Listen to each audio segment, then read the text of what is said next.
আমাদের অনন্য স্টোরি সকল প্রকার পার্ট গল্প দেখতে আমাদের চ্যানেলটি সাবস্ক্রাইব করে পাশে থাকা বেল আইকনটিতে ক্লিক করে অল নোটিফিকেশন অন করে দিন। তোর কি খুব বেশি কষ্ট হচ্ছে রুদ্র? রুদ্রের দিকে হাসিবিহীন মুখে তাকিয়ে প্রশ্ন করে আয়াস। রুদ্র শান্ত কণ্ঠে বলে, আমি পুরে ছাই হয়ে যাচ্ছি, দাউ দাউ করে জ্বলছি এক না পাওয়া ভালোবাসার আগুনে।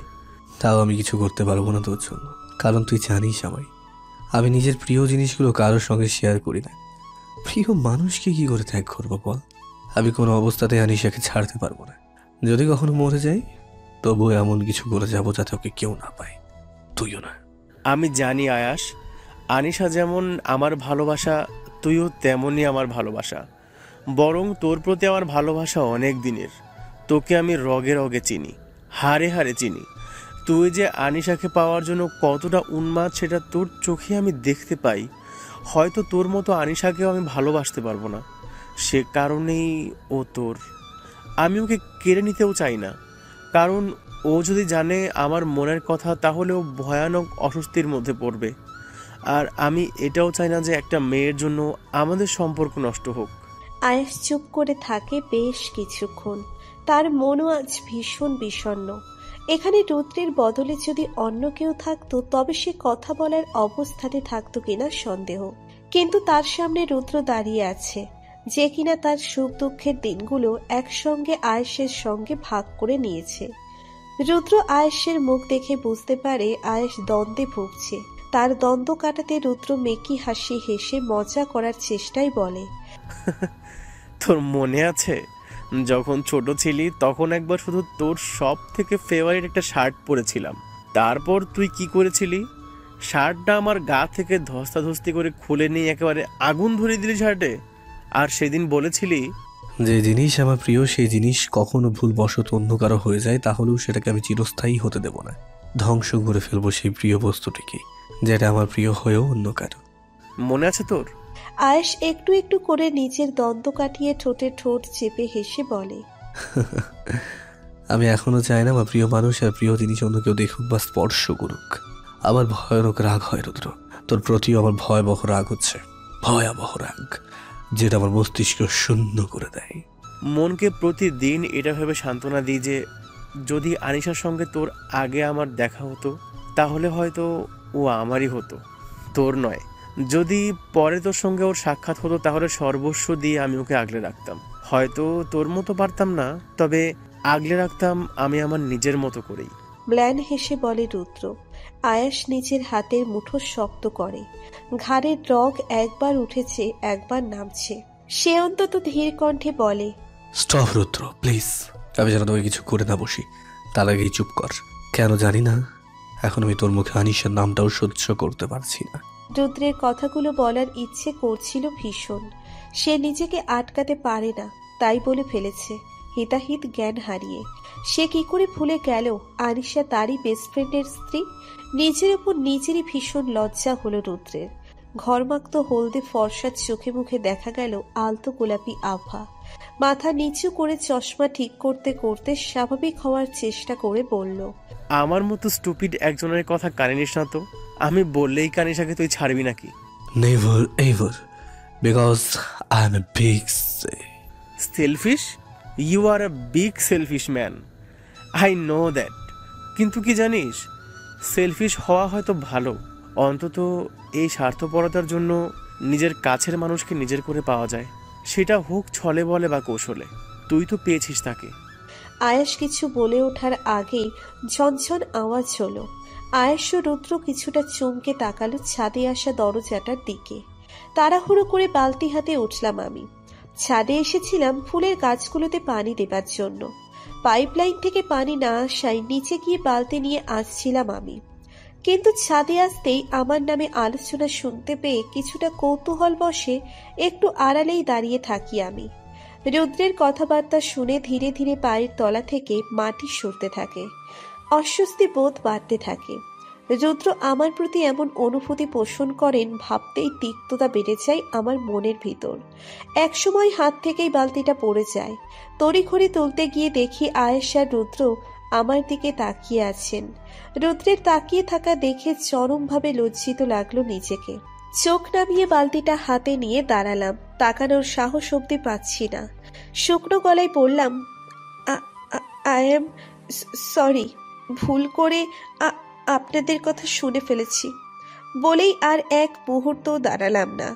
যত জোরে পারলাম তত জোরে ছুট দিলাম। সিঁড়িতে পা ফেলে এক প্রকার দৌড়িয়ে ঘরে চলে এসে হাঁপাতে লাগলাম। এখনো আমার মনে ঘিরে আছে অসংখ্য অস্বস্তির বেড়া জাল।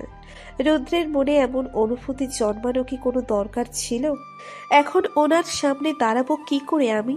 এসব ভেবে মাথা খারাপ করে দিলাম আমি। বিছানায় বসে চাদর খামচে ধরে এখনো জোরে জোরে শ্বাস নিচ্ছি। আর কানে বাজছে রুদ্রের বলা কথাগুলো। সবটা গুলিয়ে আসছে আমার। দরজায় খট করে লাগানো শব্দে আতকে উঠে বললাম, কে? মাথা তুলে আয়েশকে দেখতে পেয়ে উঠে দাঁড়ালাম। ধীর পায়ে হেঁটে আমার কাছে এসে দাঁড়ালেন আয়াস। আমি ওনার দিকে এক দৃষ্টিতে তাকিয়ে আছি। আমার দৃষ্টিতে রাগ, অভিমান, অস্বস্তি আর লজ্জা সব একসঙ্গে মিশে আছে। সেটা কি উনি দেখতে পাবেন? উনি আমার কাঁধে দুটো হাত রেখে একটু নিচু হয়ে বললেন, লুকিয়ে লুকিয়ে কথা শোনা ভেরি ব্যাড হ্যাবিট নিশা পাখি। সেখানে প্রাইভেট কথা হচ্ছিল, তোমার কথাগুলো শুনে ফেলা উচিত হয়নি। আমার রাগটা যেন ধপ করে বেড়ে গেল। কিসের প্রাইভেট কথা? নিজের বউকে ভালোবাসার কথা অন্য কারো মুখে শোনা প্রাইভেট কথা? ফাজিল লোক। ইচ্ছে করছে মাথা ফাটিয়ে দিতে। সেই ইচ্ছেটাকে মরুভূমির বালিতে চাপা দিয়ে তেতে উঠে বললাম, কিসের প্রাইভেট কথা? সেটাই তো শুনলামই। নিজের বউয়ের নামে এসব মনোযোগ দিয়ে শোনেন, লজ্জা লাগে না? হ্যাঁ, তুমি নিজেকে আমার বউ মানো? থতমত খেয়ে গেলাম আমি। তারপরেই নিজেকে সামলে নিয়ে আগের মতোই ছাছালো গলায় বললাম, আমি মানি বা নাই মানি, আপনি তো মানেন। রুদ্র কিসব বলে যাচ্ছিলেন, আর আপনি কিছুই বললেন না। তুমি কি চাচ্ছিলে আমার বউকে রুদ্র ভালোবাসার চোখে দেখার অপরাধে মার্ডার করে দিই? আমি জানি না। এভাবে কথা উল্টে পাল্টে বলবেন না, আমার ছোট্ট মস্তিষ্কে ঢুকতে পারে না। অন্যদিকে মুখ ফিরিয়ে বললাম আমি। রাগটা তরতর করে বাড়ছে, আয়েশের ওপরেও সেই সঙ্গে রুদ্রের ওপরেও। কিছুক্ষণ নীরবতা পালনের পর হঠাৎ করেই উনি বলে উঠলেন, আমার কাছে আর মাত্র 7.5 দিন আছে, দেন তুমি মুক্ত। আমার পাগলামি, আমার অসভ্য আচরণ, আমার উন্মাদনা প্রতিদিন ও প্রতিটা মুহূর্তে তোমার কাছে এসে তোমায় ছুঁইয়ে দেওয়ার মতো খুঁজতে থাকে। শব্দ হারিয়ে যাবে, এগুলো সব হাওয়াই মিলিয়ে যাবে। Where is the main question? Are you happy, my dear? আয়েশ কথাগুলো স্বাভাবিকভাবে বলার চেষ্টায় ওনার কথাই ক্ষোভ জিনিসটা বেশ ভালোভাবে ফুটে উঠেছে। আমি ওনার কথা শুনে অশ্রুসিক্ত নয়নে তাকালাম। সেটা দেখে আয়াত দ্রুত বলে উঠলেন, Why you are crying? এসব কথা বললে তুমি কাঁদো, নয়তো উত্তর দাও না। What's your problem? আমি ধীরে ধীরে মাথা নাড়ালাম। উনি গম্ভীর হয়ে তাকিয়ে থাকলেন আমার দিকে। আমার চোখে মুখে কি ওনার জন্য ভালোবাসা নেই? যদি থাকে তাহলে দেখতে পাচ্ছেন না কেন? আমি তো ওনার চোখে মুখে ভালোবাসা দেখতে পাই, তাহলে উনি কেন পান না? তো কি ভাবলে তুমি ডিভোর্স পাওয়ার পর কি করবে? তুমি বিয়ে করবে? যদি বিয়ে করতেই পারো, তাছাড়া কি করার আছে? আমি কিছুই বললাম না। অন্যদিকে মুখ ফিরিয়ে থাকলাম। অসহ্য লাগছে এবার। আয়াস আবারও বললেন, কিন্তু আমি ডিভোর্স অ্যাপ্লিকেশন অলরেডি করে দিয়েছি। মাথার আগুন যেন দপ করে জ্বলে উঠল। আয়েশের দিকে ঘুরে হুট করেই একটা ভয়ানক হাসি দেখিয়ে বসলাম। ওনার কালো শার্টের কলার টেনে ধরতেই অপ্রস্তুত হয়ে চোখ দুটো বড় বড় করে ফেললেন। আমি কলার ধরে ঝাঁকাতে লাগলাম। অসভ্য পাঁচি লোক! আমার সঙ্গে 1 বছর লজ্জামি করে এসে এখন কিনা আমাকে ছেড়ে যাওয়ার প্ল্যানিং করা হচ্ছে? কেন রে? আমার প্রতি সব আকর্ষণ উঠে গেছে না? এখন কাকে মনে ধরেছে? ওই মৃধাকে? আপনারা সব ছেলেরা একরকম, লজ্জার কারখানা। বলেই ওনার শার্টের কলার ছেড়ে এক প্রকার ধাক্কা দিলাম আয়াসকে। উনি কয়েক ধাপ পেছনে গেলেও পড়ে গেলেন না।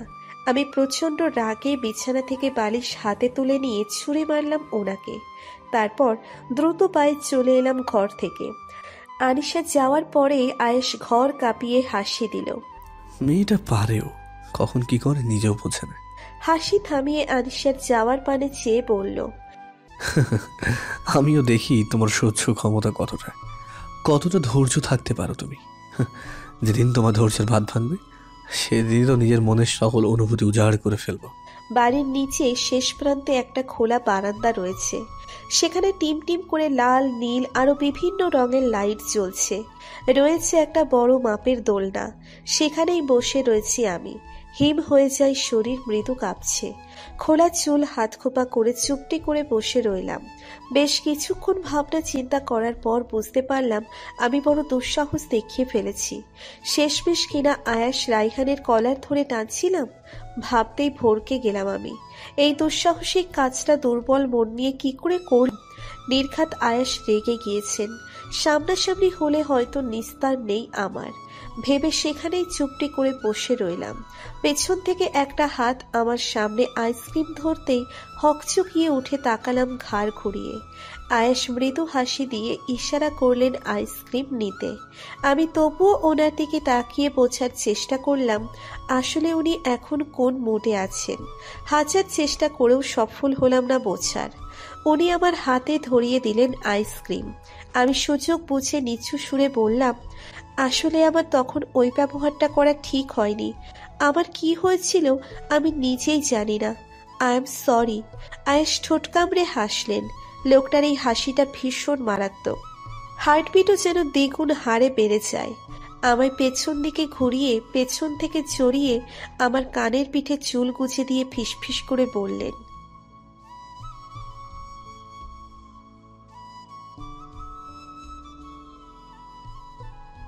আমি চোখ বড় বড় করে ফেললাম। একটু বেশি ওভার রিয়াক্ট করে ফেলেছি। আমি আটকা আটকা গলায় বলার চেষ্টা করলাম, ওই আসলে। থাক না নিশা পাখি, বাহানা দিতে হবে না, আমি যা বোঝার বুঝে গিয়েছি। চোখ টিপে বললেন উনি, আর ইশারা করলেন আইসক্রিম খেতে। আমি আইসক্রিমের প্যাকেট খুলে খেতে শুরু করতেই বললাম, আপনি খাবেন না?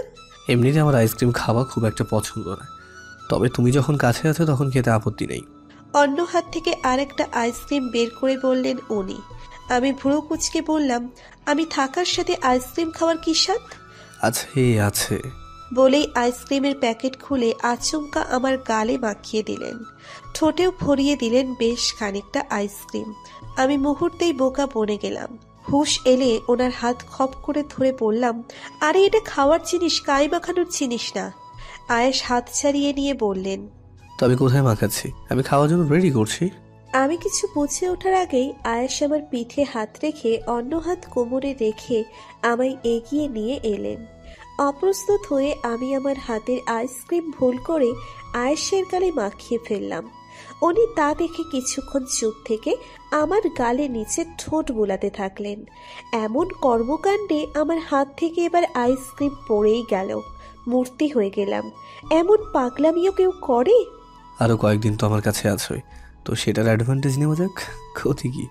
আমি কিছু বলার সুযোগই পেলাম না। আমার ঠোঁটে আঙ্গুল রাখলেন উনি। গালে মুখে ঠোঁট নিজের ঠোঁট বুলিয়ে গেলেন আর দিয়ে গেলেন ভালোবাসার পরশ। গভীর রাত, সবখানে নিস্তব্ধতা। আমি পা টিপে টিপে হেঁটে যাচ্ছি। উদ্দেশ্য আয়েশের ঘর। আজকে দুনিয়া উল্টে গেলেও আমায় ওনাকে নিজের মনের অনুভূতির কথা জানাতেই হবে। বলতেই হবে আমার মনের অন্তর্মহলে কি অনুভূতি লুকিয়ে রয়েছে। আয়েশের ঘরের দরজা খুলে চোরের মতো প্রবেশ করলাম। উনি বেশ এসির টেম্পারেচার বেড়ে দিয়ে উপুর হয়ে ঘুমুচ্ছেন। ধীর পায়ে এগিয়ে গিয়ে বসলাম বিছানায়। তৎক্ষণাৎ নড়ে চড়ে উঠলেন আয়াস। সোজা হয়ে পড়লেন। উনি ঘুমিয়েছেন কিনা সেটা বোঝার জন্য একটু নিচু হয়ে মুখটা এগিয়ে নিয়ে গেলাম। সঙ্গে সঙ্গে থুতনিতে আলতো কামড় পড়তেই ধরপড়িয়ে উঠে দাঁড়ানোর চেষ্টা করতেই একজোড়া হাত চেপে ধরল আমার। আমি ধরা পড়ে গেলাম। পিটপিট করে তাকালেন আয়াস। আমি বোকা বোকা হাসি দিয়ে তোতলিয়ে বললাম, আসলে ওই আসলে। চোর তো আগে থেকেই ছিল, মন চুরি করতে প্রচন্ড দক্ষ তুমি, এখন কি চুরি করতে এসেছ? ঘুম চড়ানো গলায় বললেন আয়াস। আমি আমতা আমতা করে বললাম, আমি কিছু চুরি করতে আসিনি। তুমি কি কিছু বলতে চাও? বলে তাড়াতাড়ি বলো, আর বেরিয়ে যাও। এমনিতে খুব ঘুম পেয়েছে, দুটো ঘুমের ট্যাবলেট খেয়ে নিয়েছি ঘুমের জন্য। এখন তুমি এখানে থাকলে রাতের ঘুম কিন্তু উড়ে যাবে আমার। থমথমে কণ্ঠে আমার দিকে এক পানে চেয়ে কথাটি বলে ওঠেন আয়াস। নীল রঙের টিমটিমে আলোতে স্পষ্ট ওনার চেহারা। চোখ জোড়া বড় বড় করে উৎসুক হয়ে রয়েছেন আমার দিকে। আমি মিনমিন করে বললাম, আমি আপনাকে কিছু বলতে চাই। সেটা তো বুঝেছি, এমনি এমনি তো রাতে আমার ঘরে আসোনি। বলো, ঝটপট বলে ফেলো। আমি চোরের মতো এদিক ওদিক তাকাচ্ছি, শুকনো ঠোঁট জিহ্বা দিয়ে ভিজিয়ে নিলাম। এসির বাতাস যেন এখন গরম লাগতে শুরু করলো। তখনই আমি এদিক ওদিক তাকিয়ে এসির রিমোট খুঁজতে খুঁজতে বললাম, এসির রিমোটটা কোথায়? আয়ার সঙ্গে সঙ্গে অবিশ্বাস্য কণ্ঠে বলে উঠলেন, তুমি এই ঘরে এসির রিমোট খুঁজতে এসেছো? আরে না না, আমার গরম লাগছে। এসির টেম্পারেচার প্রায় অনেক দেওয়া আছে, তুমি তো এত এসির বাতাস সহ্যই করতে পারো না। তুমি ঠিক আছো? আমি এবার নিজের ওপরে বিরক্ত হয়ে গেলাম। যেই কথা বলতে এসেছি সেটা কেন মুখে আসছে না? নিজেকে মনে মনে কয়েক ধমক দিয়ে পরিস্থির করলাম আজ আমি যেটা বলতে এসেছি সেটা বলবই। গলা খাকারি দিয়ে কণ্ঠে দৃঢ়তা এনে বললাম, যেটা বলতে এসেছি সেটা শুনুন। হ্যাঁ, শুনতে তো জেগে আছে, টেল মি। আমার প্রতি মনোযোগী হয়ে বললেন আয়াস। আমি একটু জড়সড় হয়ে বললাম, আয়াস, ইয়েস। আমি আপনাকে। তুমি আমাকে? কণ্ঠস্বর আটকে গেল, কাঙ্ক্ষিত শব্দটি উচ্চারণ হচ্ছে না আমার দ্বারা। এখন আবার কি করা উচিত? চোখ খুলে বড় বড় শ্বাস নিলাম। অবলা নারীর মতো তাকিয়ে বললাম, আমি আপনাকে ছাড়া থাকতে পারছি না, আমার ভয় করছে। কথাটুকু বলা মাত্রই নিজের জিহ্বায় কামড় দিলাম। বলার ছিল কি আর বলে ফেললাম কি। আনিশা, তুই বোকা, মস্ত বড় একটা বোকা। আয়াস ভ্রু কুঁচকে আমার দিকে চেয়ে আছেন, তীক্ষ্ণ ওনার দৃষ্টি। আমার পিঠে হাত রেখে আমায় নিচের বুকে ফেলে দিয়ে ক্ষান্ত হয়ে বললেন, তোমার দ্বারা কিচ্ছুই হবে না, ইউ আর জাস্ট ইম্পসিবল। আমি হতাশ নয়নে ওনার দিকে তাকালাম। আয়াস বেশ কয়েকটা শ্বাস নিয়ে শান্ত হয়ে বললেন, আগে তো একাই ঘুমোতে, তখন ভয় করতো না, এখন হঠাৎ ভয় করছে কেন? আপনি এটা শোনেননি নাকি যে মানুষ অভ্যেসের দাস? আপনি তো অভ্যেস করিয়েছেন, এখন অভ্যেস ছাড়াতে চাইলে তো হবে না মিস্টার রাইহান। তো এখন আমাকে কি করতে বলছো? আমি ফট করে মুখ ফসকে বললাম, আমি আপনার সঙ্গে ঘুমাবো। এবার আয়েশের চোখ জোড়া বেরিয়ে আসার উপক্রম। উনি হয়তো ভাবছেন এটা সত্যিই আমি কিনা। আমি ওনার এমন রিয়াকশন দেখে বললাম, আপনি আমার সঙ্গে ঘুমাবেন না তাই তো? আমি জানতাম আপনি এমনই করবেন। আপনি বদলে গেছেন আয়াস, আপনি একেবারেই বদলে গেছেন। চোখ জোড়া সরু হয়ে এলো আয়াসের। একটু সরে গিয়ে ধমক দিয়ে বললেন, একদম চুপ, আজকাল ড্রামা করতে শিখে গেছো, শুয়ে পড়ো।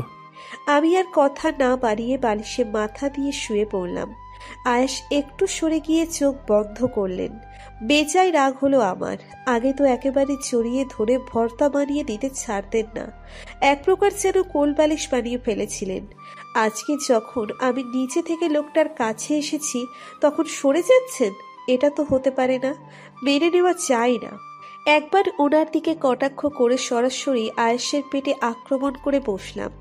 চোখ খুলে হকচকিয়ে আমার দিকে তাকালেন উনি। তারপর নিজের পেটের দিকে তাকিয়ে ভ্রুকুটি বাঁকিয়ে বললেন, এমন ওয়ার্ড আচরণ করছো কেন? এখন কি চাই? আমি দাঁত কেলিয়ে বললাম, কিচ্ছু না, আমি তো শুধু আপনার পেটের মেদ চেক করছিলাম। বুঝলাম আপনার মেদ বেড়ে গিয়েছে, এই কয়েকদিন জিম না করায়। আয়েশ আবারও নিজের পেটের দিকে তাকিয়ে বোঝার চেষ্টা করলেন যে আমার কথা কি সত্যি। নিজের স্বাস্থ্য নিয়ে যথেষ্ট সচেতন থাকেন উনি, তার প্রমাণ ওনার খাওয়া দাওয়া। আমি যতটা না সচেতন তা থেকে আয়াস বেশি সচেতন। ভেজিটেবল স্যালাড, ভেজিটেবল স্যুপ, ফলমূল, ফ্রুটস, কাস্টার্ড ইত্যাদি খেয়ে সকালে ব্রেকফাস্ট সেরে নেন। ফলস্বরূপ আমাকেও তাই খেতে হয়। জীবনে যা কোনো দিন মুখে দিইনি সেই সবই খেতে হয় এখন। রাতে বড়জোর দুটো রুটি খাবেন সবসময়, আর দুপুরে শুধু ভাত মুখে দেন। বাইরের কোনো খাবার এলাও না, স্ট্রিট ফুড তো একদম না। যেন সব আয়েশের দুচোখের শত্রু। নিজের পেট ভালোভাবে দেখে উঠে বসলেন উনি। আমার দিকে তাকিয়ে ফিচেল কণ্ঠে জিজ্ঞেস করলেন, কি বলছো? সিরিয়াসলি? তো কি মনে হচ্ছে আপনার, আমি মিথ্যা বলছি? অবভিয়াসলি, মনে হবার কিছু নেই, তুমি তাই বলছো। অ্যাটেনশন পেতে চাও সেটা সরাসরি বলে দিতে পারো, সমস্যা নেই। 7 দিন মানে 168 ঘন্টা রয়েছে, ততক্ষণ অ্যাডভান্টেজ নিতেই পারি। Yes or not?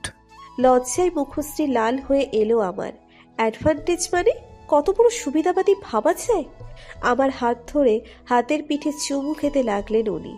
ধীরে ধীরে হাতের ওপরে উঠে আসতেই ঘন ঘন নিঃশ্বাস ফেলে হাত সরিয়ে ধরপড়িয়ে উঠতে নিতেই আয়েশ বললেন, দম শেষ? আমার কাছে থাকলে এমনই পরিস্থিতিতে পড়তে হবে তোমায়। আমি সেকেন্ডে আমার লাজুকলতার সেই গাল ও নাকের গোলাপি আভা দেখতে চাই। এ আমার কাছে এক সব থেকে ভয়ানক সুন্দর ও মোহময়ী দৃশ্য। আমি উঠে পা বাড়াতে নিলাম।